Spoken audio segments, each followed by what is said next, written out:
Hello and welcome to Salon Talks. I'm Andrew O'Hare, Executive Editor of Salon. It is my great privilege today to welcome the former Secretary of Homeland Security from the Obama administration, Janet Napolitano. Welcome. Thank you. And Madam Secretary, you have written a book which is called How Safe Are We? Homeland Security Since 9/11. There are a lot of things to talk about here. The book is really fascinating and interesting, and one of the things I really appreciated about it is that you have striven to write a book that is not overtly partisan or political in nature in a climate where that's difficult to pull off. Was that an important part of the project for you? It was an important part. Homeland Security should not be a partisan issue. There are things within the Homeland Security world that get split into partisan divides, immigration enforcement being a key example of Indeed. that. But the safety of the American people is something that we all should be concerned about, and that department was created for. So I tried to address the book as a kind of a problem-solving manual. Now, you were the Secretary of Homeland Security, if I have it right, 2009 to 2013, is that correct? Correct. So from the beginning of President Obama's first term into just about the beginning of his second term, right? Just into the first year of his second term. First year of his second term. That's when you left to become the president of the University of California, which is what you do right now. Correct, yes. Yes, where my father taught for many years. Now, one of the things that struck me about this book, you have a quite moving, actually, recollection of the day of 9/11, September 11th, 2001, a day that any of us who were alive and sentient remember very well. I was not only alive and sentient, I lived in Manhattan about 5 miles from Ground Zero at the time, so it's although I don't think about it every day, it is very much a part of my consciousness, and for many Americans that's true. But I want to put to you the proposition, because I am one of those irritating people who thinks that the civil liberties tradition in the United States is a really core part of who we are and is central to the national identity of this country.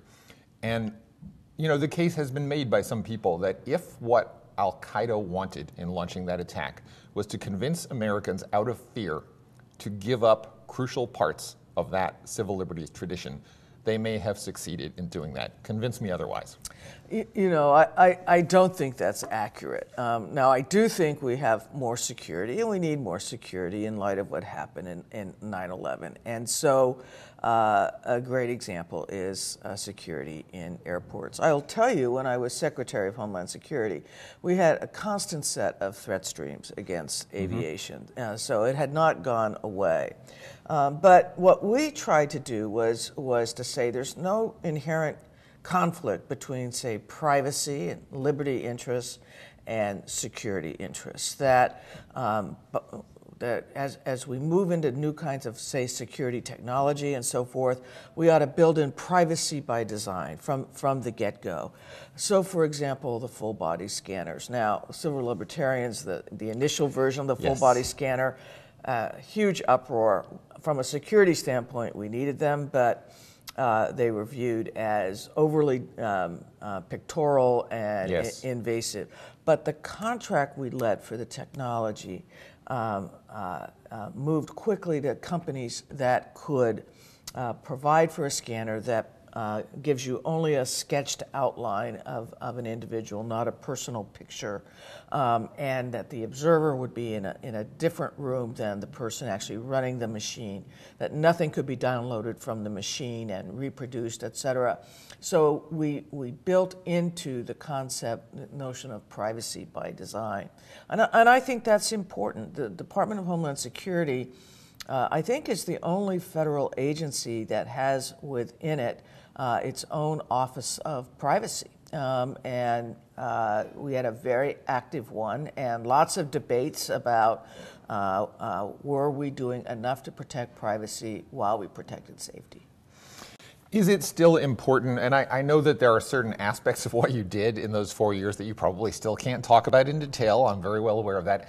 Is it really still necessary for me to take off my shoes or for that screening worker to take my shampoo bottle away when I go through this, when I board an airplane? Yes, and I'll tell you that, one of my regrets is when I left as secretary, the technology had not evolved enough to allow everyone to leave their shoes on and to keep their liquids and so forth. Now, one of the things we did to deal with that was we created TSA PreCheck. PreCheck, you pay a small fee, and essentially you're de-risked as you're a known traveler, and so you can go in a different line. You can keep your coat on, you can keep your shoes on, you can keep your laptop in your bag, and so forth, and go through a more rapid security screening. How much? Oh, you mentioned threat streams. Can you give us some general idea how common things like that are? How much is there that the general public probably never hears about, that someone in your position or the position of Kristen Nielsen today or the other people who've had that job hear about all the time? What's the disparity between what we hear and what someone in your position hears? Well, I actually talk about some of the threats in the book. Yes. One of them was putting explosives into printer toner cartridges and trying to get them onto into the cargo hold of aircraft. We learned about that from British intelligence, and were able to stop it and then do some things to tighten up on cargo screening. Another, and this is really pernicious, was a bomb maker in Yemen who was responsible for the underwear bomber, but he was also experimenting with inserting explosives into the abdominal cavity of passengers that could then be activated somehow by inserting some sort of acid into the abdominal cavity. A suicide bombing aboard an airplane, that's what you're talking about. Exactly. Yeah. And so we enacted some methods to deal with that. Ultimately, for that kind of an act to occur, you need really good intelligence at the outset, so you can prevent that passenger from even getting on a plane. Sure, that makes a lot of sense. I mean, I guess one of the questions that a lot of people have is, no one wants a plane to be blown up by a terrorist attack. Everyone should appreciate the efforts that people like you have been through in your life of public service and other people who are legitimately trying to stop that. It is, however, true that the number of Americans who die in household accidents involving electrical appliances is many times larger than the number who die every year in terrorist-related incidents. Am I wrong to wonder about the disparity there? Is that because people like you have prevented attacks from happening? Well, and actually, one of the impacts that terrorism has is psychological. Of course. So, you're right. People die more in car accidents, more electrical appliance, et cetera. We know that. That's the wrong calculus. The calculus is not only the immediate loss of life, but the damage to the psyche. So think about the commercial airline industry. It almost went under after 9/11, and yet, our modern day economy is dependent on commercial air traffic. And so getting that back up and running, restoring people's confidence in the safety of air travel, so very, very important. Because the conventional way of talking about terrorism is that the actual targets of terrorism are, generally speaking, not the people who may become the direct casualties of a terrorist attack, but the entire society. That's right, to inspire terror. And so you do have this disproportion, right? Disproportion response from the government, disproportion investment in prevention from the government. But it's because of those psychological impacts that we have to be so very careful. Right, and the psychological impact of car accidents or the toaster falling in the bathtub, that strikes people as an isolated event, right? Not as part of a pattern that is terrifying. For some reason, people just handle it differently, right? Yeah. And I don't know enough about the inner workings of the human mind to know why, right. But we know it is so. So okay, let's deal with the reality that we got. Right. You do write a fair amount in this book about the question of immigration and border security, which has become such a hot button topic and, let's say, a partisan topic over the past few years. And you were the governor of a border state, and before that, the attorney general of a border state, state of Arizona. Is that an example? Because we know that border crossings, illegal border crossings, are way down from what they were during the George W. Bush years, and I think probably even the early Obama years. Is that an example of something that people are reacting to psychologically rather than rationally? That's actually an interesting way to put it. The focus on building a wall. A wall it's a symbol. It's not a strategy. And the border of the United States and Mexico, first of all, Mexico is an ally. Yes. And secondly, as you note, the number of illegal crossings is way, way down. But the amount of commerce and trade and tourism that goes through the border is really important to hundreds of thousands of jobs and workers in the United States. And so really what we need is a border strategy for between the ports of entry. And that includes manpower and technology and air cover, all of that. And then we need to strengthen the actual ports of entry. These need to be 21st century ports using the best kind of X-ray technology possible so that vehicles can be scanned quickly, get through the port, get on their way.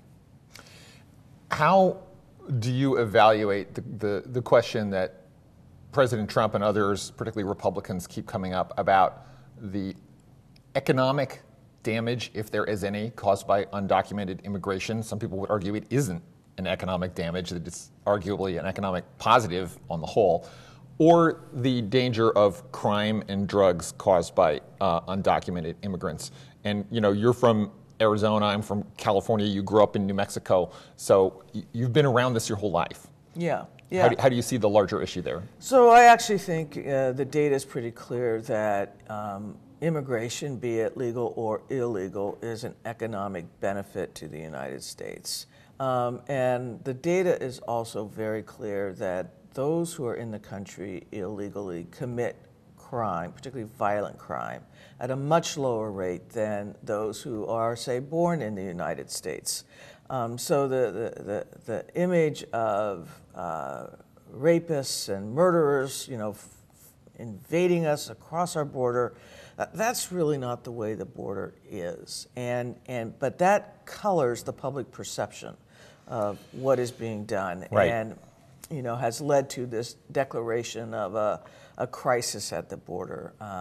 The president using his emergency powers then to reappropriate money from other purposes to building a wall.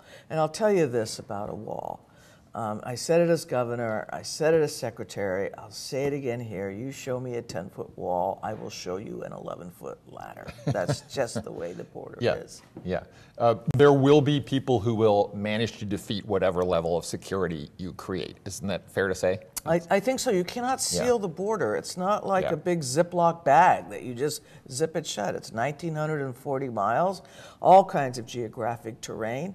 You have private property, you have sovereign Indian lands, you have urban communities all along the southwest border.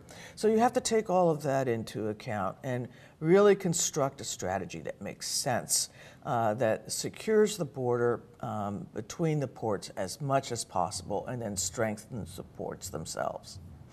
Let me ask you about something that only comes up very briefly in your book that our current president, seems extremely reluctant to talk about. How much, as DHS Secretary, were you aware of the threat of white supremacist violence within the United States and perhaps in other places?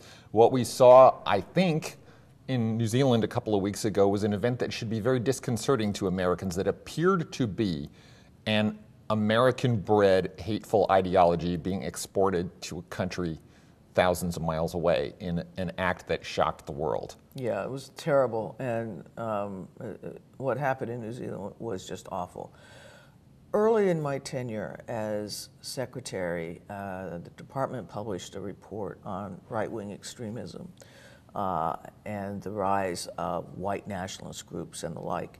Unfortunately, the report included some language about veterans and veterans being recruited to these groups. I remember this. It caused all kinds of political catastrophe, by the veterans community. And they were right. It was not well worded. And so, I had to apologize. We withdrew the report, but the report itself was prescient. And, we've now seen, the rise of white nationalist groups. We saw them in Charlottesville by way of example. And, you can speculate on the reasons for that, but it is a poisonous, hateful ideology that can spread and has spread.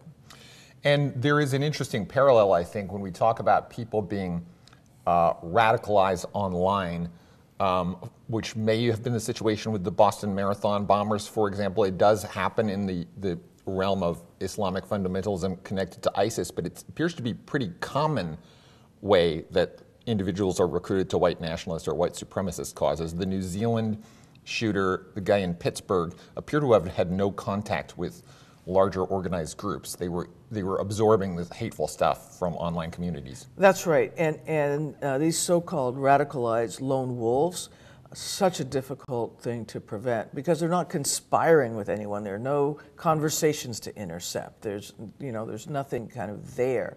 So we need almost, I think, in a way, to use a public health approach to trying to help us identify earlier those who are susceptible to radicalization to the extent of actual violence, to see if we have a better way of handling prevention and intervention.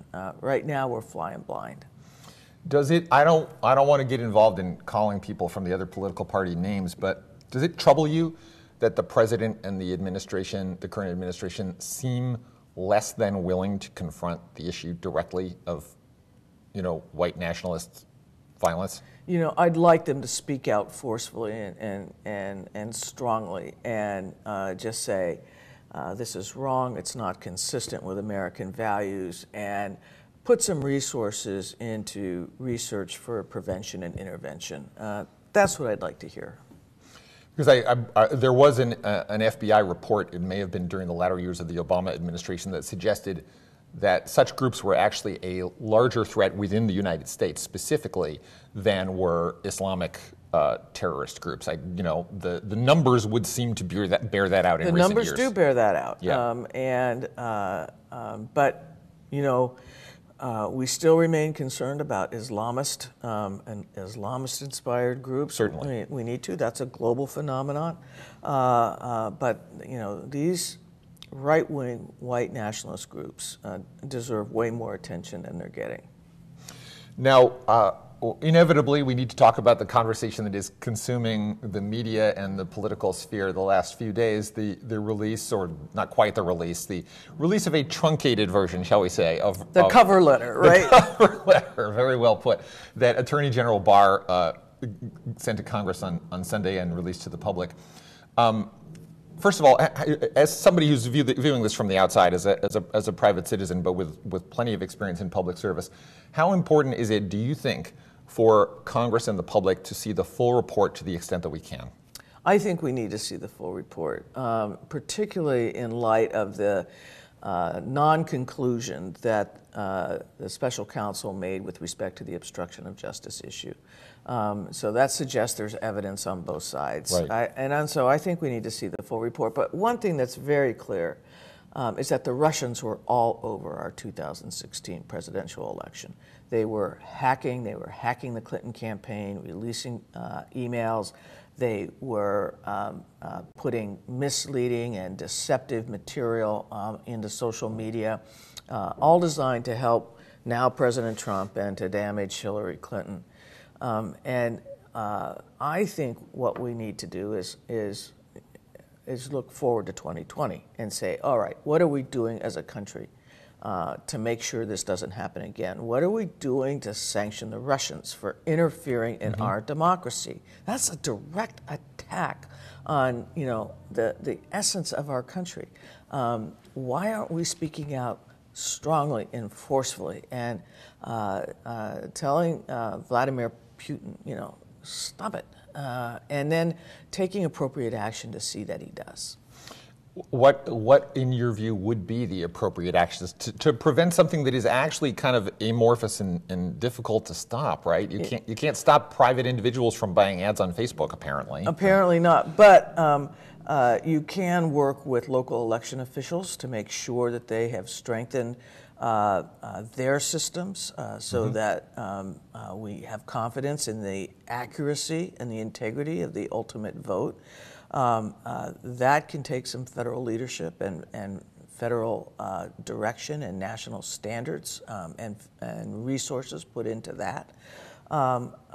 We can work with the Facebooks and the Twitters of the world to be more aggressive about unmasking the actual purchasers of these ads and the actual purveyors of these types of misinformation, deceptive stories, and the like. There's a lot that can be done. I'm just not clear that we're doing it. Right. I guess one of the unanswered questions, and I don't know if you have an informed opinion about this, I sat here with Jim Clapper, who you probably know. I do. Undoubtedly. And it is his considered opinion that given how close the 2016 election was and how unusual the result was, that Russian interference probably did tip the outcome. Do you have an opinion on that question? I reserve my opinion on that. You know, in the end, this was an election decided by 75,000 votes split among 3 states. And so it was a very close election. And the popular vote actually went to Hillary Clinton, not to Donald Trump. Be that as it may, we have the Electoral College. The vote split the way the vote split. I'm not going to relitigate that. You do discuss this a fair amount in the book. What sort of guidance? And I mean from a legal point of view, but also maybe from a moral or philosophical point of view. What kind of guidance did you use at DHS to figure out how much transparency to have with the American people, and where the dividing line is between measures that are necessary to protect people and measures that may be either unpopular or overly invasive? How did you make those decisions? So, you know, there are some very difficult decisions that need to be made. And so, as I said earlier, when we were taking measures to protect or enhance security, we always thought about privacy and civil liberties from the get-go. And try to incorporate those concepts into whatever security measures we were taking. Well, I think it was important and is important to speak, you know, honestly with the American people about threats or security measures that are necessary without scaring them. And so that's a hard dividing line. How do you inform without inspiring fear? Far be it from me to critique the current administration, but you would never do that, obviously. I think they've crossed that line several times. Yeah, you know, I personally, as a result of some of the things and some of the discussion about this issue over the last decade or so, I use point-to-point encryption for my personal email and for my personal text messages. Some people in the security community don't think that should be available to private citizens. What's your view about that? Should I be allowed to do that? Yeah, I think so. Why not? You know, I think individuals should be able to act to protect their own security. That, in fact, we want the American people to be participants in their own security. We want to be 350 million security participants, not potential victims, right? So, go ahead, do it. The former U.S. Secretary of Homeland Security, former governor of Arizona, author of a really interesting new book, How Safe Are We? Homeland Security Since 9/11. Secretary Janet Napolitano, thank you so much. Thanks for having me.